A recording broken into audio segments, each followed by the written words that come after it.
সীমিত জায়গায় স্বল্প খরচে বাড়ি করার জন্য এটা দারুণ একটা প্ল্যান। এই প্ল্যানটা আমরা আমাদের যে সম্মানিত ক্লায়েন্টের জন্য করেছি, তার জায়গার মাপ ছিল লম্বায় 38 ফিট এবং প্রস্থে 29 ফিট। আপনি যদি এটাকে শতাংশে হিসাব করেন তাহলে এটা প্রায় 2.5 শতাংশ, এবং আপনি যদি এটাকে কাঠায় হিসাব করতে চান তাহলে এটা প্রায় 1.5 কাঠা জায়গা।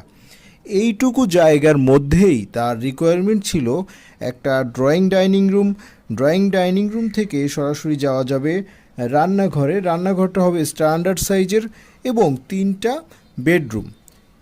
তার মধ্যে বাড়ির পেছনের দিকে যে বেডরুমটা হবে এটা অন্যগুলোর তুলনায় কিছুটা বড় হবে। এই বেডরুমটার সাইজ হচ্ছে 14 ফিট বাই 12 ফিট।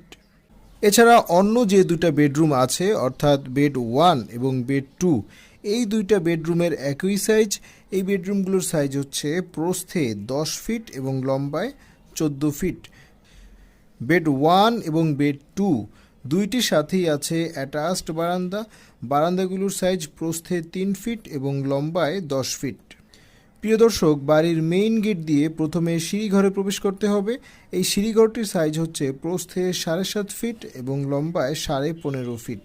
সিঁড়িঘর থেকে আপনি যখন ফ্ল্যাটে প্রবেশ করবেন প্রথমেই দেখা যাবে ড্রয়িং ডাইনিং রুমটির সাইজ হচ্ছে 13 feet 9 inch by 11 feet 10 inch. Drawing room থেকেই আপনি সরাসরি 3টা বেডরুমেই যেতে পারবেন এবং রান্নাঘরেও যাওয়া যাবে। এছাড়া ড্রয়িং ডাইনিং রুম থেকে সরাসরি যাওয়া যাবে কমন ওয়াশরুমে। এখানে একটা এক্সট্রা স্পেস আছে যার সাইজ হচ্ছে 8 ফিট 8 ইঞ্চি বাই 7 ফিট। এই জায়গায় ফ্রিজ অথবা অন্য যে কোনো ফার্নিচার রাখা যাবে। সর্বোপরি আমরা আমাদের এই ক্লায়েন্টের, উনি অত্যন্ত রুচিশীল একজন মানুষ, ওনার মনের ভাবনাটাকে সবচেয়ে বেস্ট ওয়েতে আমরা আমাদের এই প্ল্যানে ফুটিয়ে তোলার চেষ্টা করেছি, যেন আর্কিটেকচারাল সৌন্দর্য এবং কস্ট ম্যানেজমেন্টের ব্যাপারটাও ঠিকঠাক থাকে।